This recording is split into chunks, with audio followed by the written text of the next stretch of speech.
Hello, and welcome to another Top Gear South Africa review. This one's pretty special. I've been driving this car for the past few days, and I have to tell you, it is the most refined, quiet, luxurious car that I have ever driven. It is, of course, the Rolls-Royce Spectre, and it's their first all-electric masterpiece. Now, it's been my chariot for the past few days, and I decided to go on a sort of luxury lifestyle retreat. We decided to drive to Dalstroom to find some calm, to find some good coffee, to eat some good food, and to travel some good roads. But you know, every calm has its storm, and we decided we'll start this film on the storm end.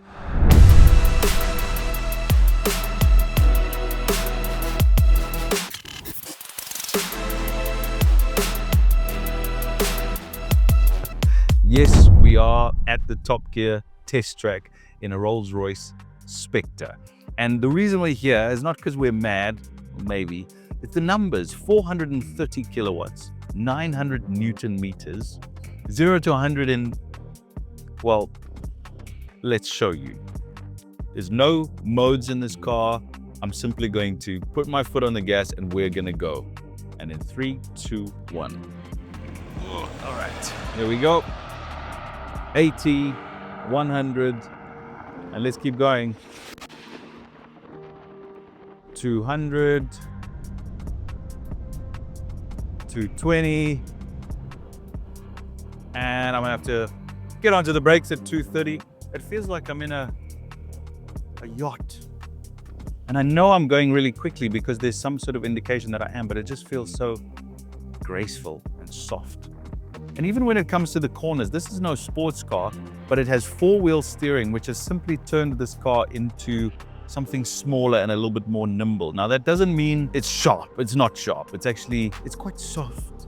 And there's not too much feedback happening from the steering wheel, but it turns much better than you might imagine. It's very, very impressive.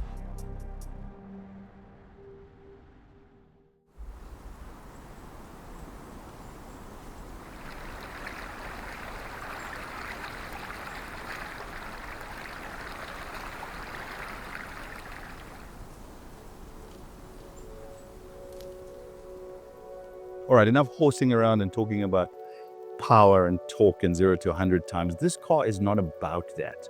This car actually is about effortless power. Underneath me is a 102 kilowatt hour battery pack.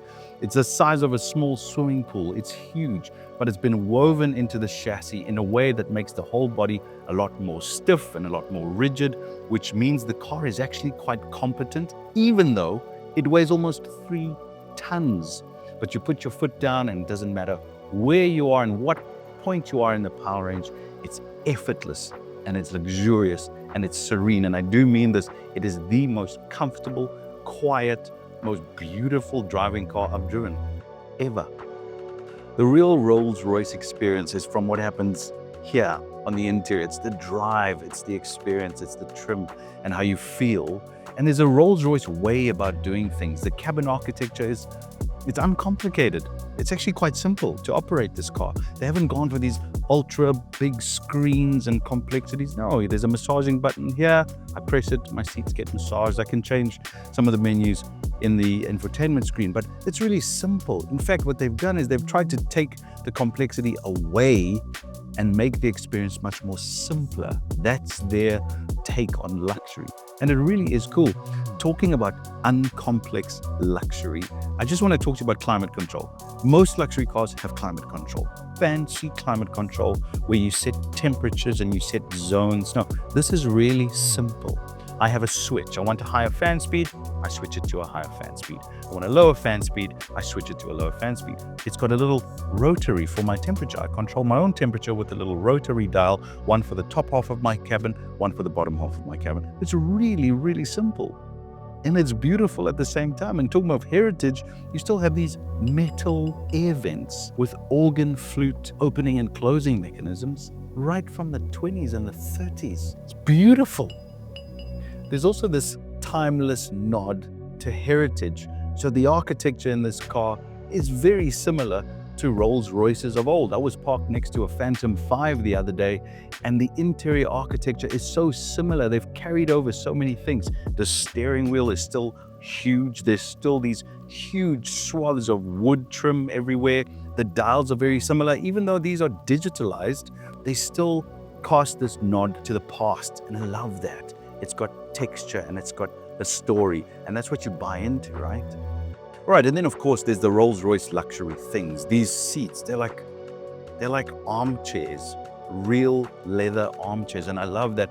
Actually, you know what they do with the leather is they roll the leather in the dye for so long so that the dye seeps right through the leather, so that even in 30 years' time, these seats will still look like they are the same color.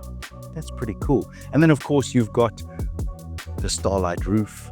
That's absolutely lovely. It's like having a show of your own with shooting stars in there as well. And then of course there's all the other stuff. The doors still open the wrong way, and yes, you still get 2 umbrellas tucked in there, and it's all just because they can. But one of the questions we got asked was about practicality, like how practical is it? Well, I'll tell you, for a start, 4 well-sized adults will fit into this car quite comfortably in plush comfort. Boot space, there's about 400 liters, and you could fit your golf clubs, your weekend bags. It's got a decent boot for a car like this. And then the other question was range. How far can it go on a charge? Now, Rolls-Royce will say about 530 kilometers. We're probably doing about 450 kilometers on a single charge. And when they ask their customers, this is really funny, when they ask their customers what a decent range would be in terms of their own expectations, the customers said, no, 500 Ks is pretty good. Anything beyond 500, well, we'll just take the jet. The Spectre then is Rolls-Royce reaching the pinnacle of what it's always set out to do, to elevate the experience of mobility. With no engine noise, no gears, no delay in torque, this car delivers its wares in complete silence, and somehow that silence speaks louder than any V12 ever could.